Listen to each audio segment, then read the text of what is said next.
থামো, একটু পর করো। প্রিয় শিক্ষার্থীরা, আশা করি ভালো আছো তোমরা, আমিও ভালো আছি। তবে এই মহামারীর জন্য আমাদের সবাইকে একটু সচেতন থাকতে হবে। মহামারীর কথা শুনেছ যে গোটা বিশ্বব্যাপী কিন্তু মহামারীটা, অর্থাৎ কোনটা, সেটা করোনা ভাইরাস, তাই না? কোভিড-19 যেটা। তো এই করোনা ভাইরাসের জন্য আমরা আপাতত ক্লাস তো কয়েক মাস থেকে আমাদের দেশের পরিস্থিতি তো জানোই। এরই মাঝে আমরা এখন অনলাইনে ক্লাসগুলো প্রচার করছি, যাতে সবাই বাসায় বসে বসে এই অনলাইনে ক্লাসগুলো দেখে কিছুটা হলেও অন্তত আগাতে পারো বা এগিয়ে যেতে পারো। তো তোমরা যখনই বাসা থেকে বের হবে তখন মাস্ক ব্যবহার করবে। আর একটা কথা কি, যে বাসায় যতক্ষণ থাকবে চেষ্টা করবে অন্তত হ্যান্ড স্যানিটাইজার বা সাবান ইত্যাদিতে হাত ধৌত করা বা হাত ইয়ে করা, যাতে সহজে ছড়িয়ে না পড়ে। তো যাকে আজকে আমরা যেটা আলোচনা করার জন্য এখানে এসেছি সেটা হলো অষ্টম শ্রেণীর গণিত বিষয়। আমাদের কালীগঞ্জ উচ্চ বিদ্যালয়ের এই অনলাইনে ক্লাসে অষ্টম শ্রেণীর গণিত বিষয়ের পিথাগোরাসের উপপাদ্য সম্পর্কে তোমাদেরকে ধারণা দিব। তো পিথাগোরাস খ্রিস্টপূর্ব 6ষ্ঠ শতাব্দীর দিকে গ্রিক দার্শনিক পিথাগোরাস ছিলেন।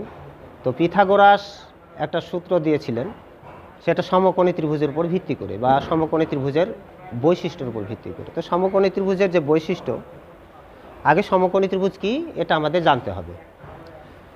সমকোণী ত্রিভুজ অর্থাৎ যে ত্রিভুজের একটি কোণ সমকোণ থাকবে সেটা তো সমকোণী ত্রিভুজ, তাই না?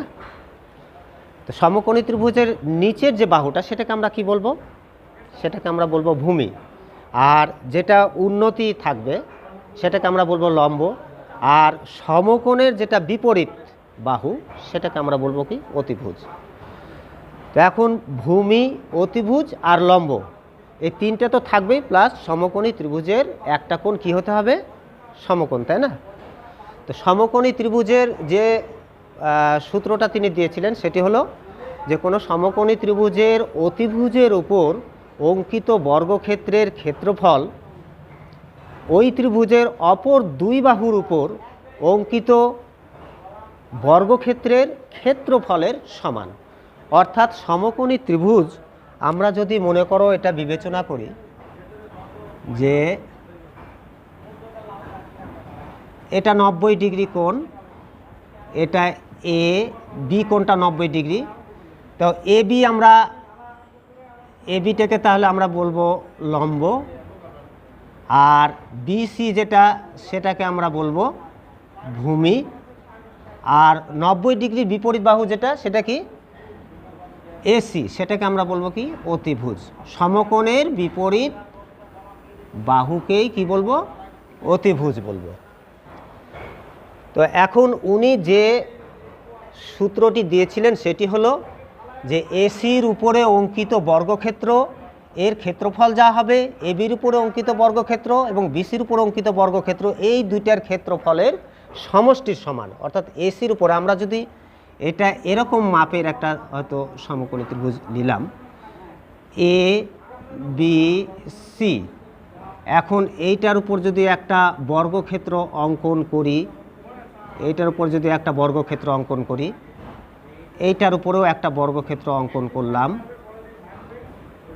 আবার এইটার উপরেও একটা বর্গক্ষেত্র অঙ্কন করলাম, তাহলে এই বর্গক্ষেত্রের ক্ষেত্রফল যতটুকু হবে তোমার এই বর্গক্ষেত্র আর এইটা এই এবি বাহুর উপর অঙ্কিত যে বর্গক্ষেত্র এইটার ক্ষেত্রফল আর বিসি বাহুর উপর অঙ্কিত যে বর্গক্ষেত্র এটার ক্ষেত্রফল, এই দুইটার ক্ষেত্রফল যোগ করলে এসির উপর অঙ্কিত বর্গক্ষেত্র যেটা সেই ক্ষেত্রফলের সমান হবে। অর্থাৎ আমরা যদি এখন এসি সমান, আমরা যদি এসি এবি সমান আমরা ধরলাম 4, বিসি সমান যদি আমরা ধরি 3, তাহলে এসি সমান কত? পিথাগোরাসের সূত্র অনুসারে কি হবে তাহলে? যে এটার উপর অঙ্কিত বর্গক্ষেত্র সমান কি হবে? এবির উপরে অঙ্কিত বর্গক্ষেত্র প্লাস বিসির উপরে কি অঙ্কিত বর্গক্ষেত্র, এই দুইটার যোগফলের সমান হবে এটার উপর অঙ্কিত বর্গক্ষেত্রের সমান, তাই না? তাহলে এসির মান কত আমরা সহজে বের করতে পারবো, অতিভুজের মানটা কত হবে। তাহলে এখানে 4 এবির মান কত দেওয়া আছে 4, বিসির মান কত দেওয়া আছে 3, 4 whole square plus 3 whole square, 4 4 কত 16, 3 3 কত 9 সমান কত 25। তাহলে এসি স্কোয়ার সমান হবে 25। তাহলে আমরা এখানে লিখলাম এসি স্কোয়ার সমান 25, অতএব এসি সমান √25, অর্থাৎ কত হবে তাহলে 5, তাই হবে না? তাই এসি ইকুয়াল টু কত 5, অর্থাৎ অতিভুজটা আমরা সহজে বের করতে পারছি। এখন যদি এসির মান দেওয়া থাকে আবার বিসির মান দেওয়া থাকে, আমরা এবির মানও বের করতে পারবো এইভাবে। অর্থাৎ সমকোণী ত্রিভুজের এবি বাহুর উপর অঙ্কিত বর্গক্ষেত্র, বিসি বাহুর উপর অঙ্কিত বর্গক্ষেত্র, এই দুইটার ক্ষেত্রফলের সমান এসি বাহুর উপর অঙ্কিত বর্গক্ষেত্রের কি হবে ক্ষেত্রফল। তো আমরা এটা প্রমাণ করতে গিয়ে সমকোণী ত্রিভুজ আগে আঁকি।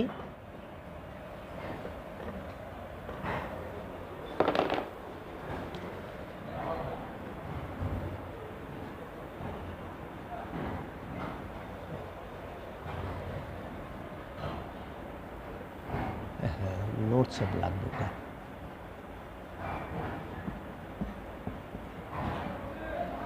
আমরা যদি এইটাকে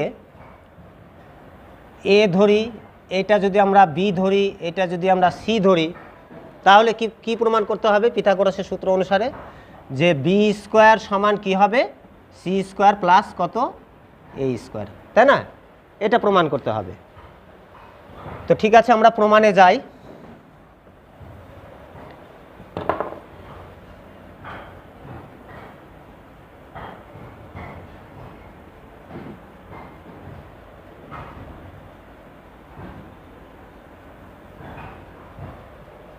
বাঁকা হয়ে যাচ্ছে কেন ওটা?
আচ্ছা, আমরা লক্ষ্য করি এ বি সি একটা সমকোণী ত্রিভুজ। আমরা বিসিকে বর্ধিত করব ডি পর্যন্ত, যেন এ বি সমান সিডি হয়। তাহলে বিসিকে আমরা যদি ডি পর্যন্ত বর্ধিত করি, তাহলে কি হবে এ বি সমান সিডি, এতটুকু বর্ধিত করি। এখন ডি বিন্দুতে একটা লম্ব অঙ্কন করি ডিই। ডিই লম্বটা কার সমান হবে? বিসি এর সমান। আচ্ছা, তারপরে সিই এবং এই যোগ করি। তো এখানে A B C D E একটা ট্রাপিজিয়াম আমরা দেখতে পাচ্ছি। তো এটা কিভাবে হলো সেটা আমরা দেখব। ধরব এ বি সমান সি, বিসি সমান এ। আচ্ছা, এ বি সমান সি, এটা আবার কার সমান আছে? এটা আছে সিডির সমান। আচ্ছা, তারপরে বিসি সমান ডিই, যত বড় অঙ্কন করেছি আমরা অঙ্কন অনুসারে বিসি আর ডিই সমান, আর এবি আর সিডি সমান এসি সমান সিই। তো যাই হোক, এখন আমরা ত্রিভুজ এ বি সি আর ত্রিভুজ সিডিই আর একটা ত্রিভুজ পেয়েছি এসিই। তো প্রত্যেকটাই সমকোণী ত্রিভুজ। তো সমকোণী ত্রিভুজ আমরা এইটা কিভাবে সমকোণী ত্রিভুজ পাবো, আমরা এই যে A B C R C D E এই দুইটি ত্রিভুজ থেকে আমরা প্রমাণ করব যে এটা সমকোণী কি না। আচ্ছা, এ সি ই ত্রিভুজের এ সি ই কোণটা কয় ডিগ্রি সেটা প্রমাণ করতে হবে, 90 ডিগ্রি কিনা। এ বি সি ত্রিভুজের বি এ সি কোণ এবং এ সি বি কোণ আর সিই ডি আর ইসিডি এগুলো প্রত্যেকটা আমরা দেখব যে কত ডিগ্রি কোণ। আমরা যখন দেখলাম যে এ বি সমান সিডি আর বিসি সমান ডিই, আমরা যদি প্রত্যেকটা এই দুইটা ত্রিভুজ একটা হচ্ছে এ বি সি এবং আর একটা ত্রিভুজ কি ত্রিভুজ সিডিই, এই দুইটি ত্রিভুজ থেকে এ বি সমান সিডি আর বিসি সমান ইডি পেয়েছি। অন্তর্ভুক্ত কোণ যদি আমরা ধরি, অন্তর্ভুক্ত কোণ এ বি সি কোণ, অন্তর্ভুক্ত কোণ কোন দুটি বাহুর, এ বি বাহু আর বিসি বাহুর, দুইটা বাহুর অন্তর্ভুক্ত কোণ। এখানে দুইটা বাহুর অন্তর্ভুক্ত কোণ ডিই আর সিডি, এই দুইটা বাহুর অন্তর্ভুক্ত কোণ কি হবে, অন্তর্ভুক্ত কোণ সিডিই, তাই না? তাইলে অন্তর্ভুক্ত কোণ দুইটাও যদি সমান হয়, আমরা জানি ত্রিভুজ সর্বসম হতে হলে দুইটি বাহু অন্তর্ভুক্ত কোণ, অপর ত্রিভুজেরও দুইটি বাহু আর অন্তর্ভুক্ত কোণ যদি সমান হয় তাহলে ত্রিভুজ দুইটা কী হবে, সর্বসম হবে। অতএব আমরা বলতে পারি যে ত্রিভুজ এ বি সি সর্বসম ত্রিভুজ কি সিডিই, তাই না? আচ্ছা, এখন এ বি যেহেতু বিডির উপরে লম্ব, যেহেতু এডি কার উপরে লম্ব, বিডির উপরে লম্ব, এডি লম্ব বিডি, এবং ইডিও লম্ব কার উপরে লম্ব, বিডির উপরে, ইডি লম্ব বিডি। তাহলে এবিও লম্ব ইডিও লম্ব, দুইটা যদি লম্ব হয় একই রেখার উপরে তাহলে কি হবে, এটা একটা সামান্তরিক। অতএব এ বি ডিই একটি সামান্তরিক। কেন সামান্তরিক হবে, যেহেতু দুইটাই লম্ব, আর লম্ব থাকার কারণে আমরা এ বি আর ডিই কি পাবো, সমান্তরাল রেখা পাবো। যেহেতু এ বি সমান্তরাল কি DE, A B R DE যেহেতু সমান্তরাল রেখা, এই কারণে সমান্তরাল রেখা কার থাকবে, একটা ট্রাপিজিয়ামে, তাই না? আচ্ছা, তাহলে এটা একটা কি ধরবো আমরা, ট্রাপিজিয়াম। ঠিক আছে, এখন আমরা যাব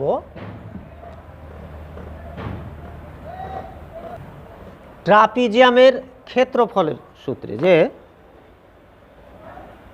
এ বি ডিই ট্রাপিজিয়ামের ক্ষেত্রফল, এ বি ডিই ট্রাপিজিয়ামের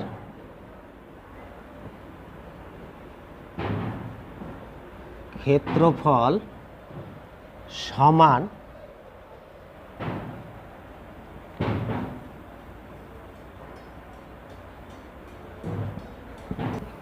ট্রাপিজিয়ামের ক্ষেত্রফল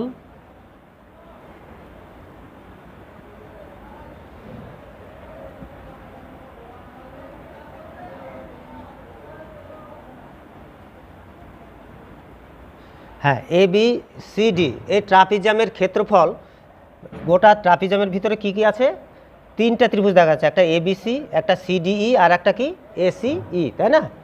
আচ্ছা, তাহলে ত্রিভুজ ক্ষেত্র লেখার সময় আমরা কি লিখব, ত্রিভুজ ক্ষেত্র এ বি সি প্লাস ত্রিভুজ ক্ষেত্র কি সিডিই, আর একটা হলো ত্রিভুজ ক্ষেত্র কি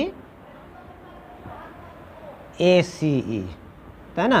তিনটা ত্রিভুজের ক্ষেত্রফল যতখানি হবে গোটা ট্রাপিজিয়ামের ক্ষেত্রফলটাই ততখানি হবে, তাই না? আচ্ছা, এখন আমরা দেখব ট্রাপিজিয়ামের যে ক্ষেত্রফল, ট্রাপিজিয়ামের ক্ষেত্রফল অনুসারে আমরা কি জানি যে হাফ গুণ সমান্তরাল বাহু দুইটির যোগফল। সমান্তরাল বাহু কি কি আছে? AB আর DE। তাহলে AB প্লাস কি DE সমান্তরাল বাহু দুইটির যোগফল গুণ সমান্তরাল বাহু দুইটার মধ্যবর্তী দূরত্ব, তাই না? তো মধ্যবর্তী দূরত্ব কি আছে? BD সমান ত্রিভুজ ক্ষেত্র ABC। ত্রিভুজ ক্ষেত্র ABC এর ক্ষেত্রফল কত হবে? হাফ গুণ ভূমি কোনটা? BC, হাফ গুণ BC গুণ উচ্চতা কোনটা?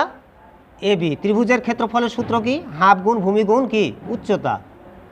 তারপরে আমরা চলে যাই এবার CDE ত্রিভুজে। CDE ত্রিভুজে হাফ গুণ ভূমি কোনটা? DE, আর ভূমি হচ্ছে DE গুণ উচ্চতা কত? CD। কেন এটা উচ্চতা হলো? AB যত বড় CD যে তত বড় ছিল, এটাও C ছিল, এটাও C, এই কারণে। তারপরে হাফ গুণ কি হবে এবার?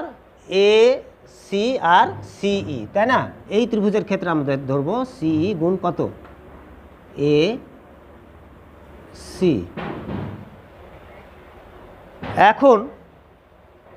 এখন আমরা কি করব যে হাফ গুণ AB প্লাস DE। ABতে কি আছে? ABর মান কত দেওয়া আছে? C। তারপরে যে প্লাস DEর মান কত দেওয়া আছে? DE এর মান আছে কত? A গুণ BD সমান কত? BD সমান হচ্ছে A প্লাস কত? C, তাই না? তাহলে A প্লাস C সমান হাফ গুণ BCর মান কত দেওয়া আছে? BC ধরেছি আমরা A গুণ AB কত দেওয়া আছে? যে ABর মান কত দেওয়া আছে? C। এভাবে হাফ গুণ DE গুণ CD আমরা নিচে লিখলাম হাফ গুণ DE এর মান কত দেওয়া আছে? A গুণ তারপর কি আছে? CDর মান কত দেওয়া আছে? C প্লাস হাফ গুণ CE এর মান কত দেওয়া আছে? CE এর মান D গুণ আর একটা কি আছে লাস্টে? AC, তাই না? সবশেষ প্রান্তে কি আছে? ACর মান কত দেওয়া আছে এখানে? B।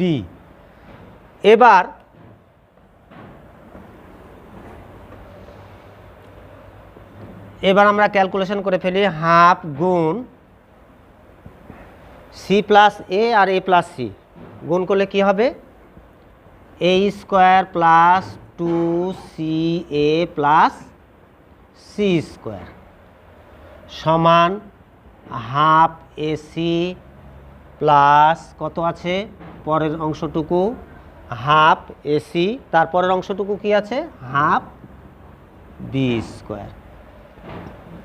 এদিকে হাফ ঠিকই থাকলো, A square plus 2CA plus কি? C square. আর এদিকে হাফ কমন নিলে কি থাকবে? AC প্লাস কত? B স্কোয়ার, তাই না? হাফ যদি আমরা কমন নিই তাহলে কি থাকবে? AC plus B square. এরপর আমরা উভয় পক্ষে হাফ কেটে দিলাম, তাহলে থাকলো কি? A square plus 2AC plus C square, আর এদিকে থাকলো কত? 2AC প্লাস C স্কোয়ার, তাই না? আচ্ছা, এরপর আমরা প্রায় শেষের দিকেই চলে এসেছি, একটু খেয়াল করো। A square plus 2AC plus C square. এখন আমরা ওই প্রান্তে 2AC আছে, 2ACটাকে সমান চিহ্নের এদিকে নিয়ে আসলে প্লাস ছিল, কি হবে তাহলে? মাইনাস, তাই না? 2AC সমান ওদিকে কি থাকলো? আর বাকি অংশ C স্কোয়ার। এখন 2AC প্লাস 2AC মাইনাস কেটে দিলাম, অতএব A স্কোয়ার প্লাস কি হবে? C স্কোয়ার সমান না A স্কোয়ার প্লাস, তার সময় মিস্টেক হয়েছে। আচ্ছা, তাহলে কি কি থাকলো? A square plus C square সমান কত? B square. আমরা প্রথমে বলেছিলাম যে অতিভুজের উপর কি অঙ্কিত বর্গক্ষেত্র, অতিভুজের উপর অঙ্কিত বর্গক্ষেত্র সমান অপর দুই বাহুর উপর অঙ্কিত বর্গক্ষেত্র দুইটার কি সমষ্টির সমান। অর্থাৎ এখানে এ যেটা ধরেছিলাম সেটা বিসি সমান এ ধরেছিলাম, তাই না?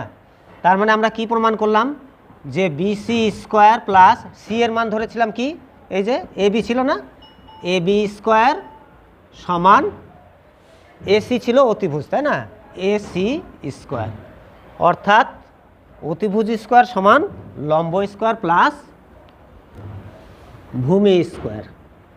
অতিভুজ স্কোয়ার সমান লম্ব স্কোয়ার প্লাস ভূমি স্কোয়ার, এটাই ছিল কি পিথাগোরাসের উপপাদ্য, তাই না? তো ঠিক আছে, তোমরা উপপাদ্যে যেগুলো যেগুলো দেখালাম একটু বাসায় ঠিকভাবে এটা ভিডিওটা ডাউনলোড করার পর ভিডিওটা দেখবে বারবার দেখার পর।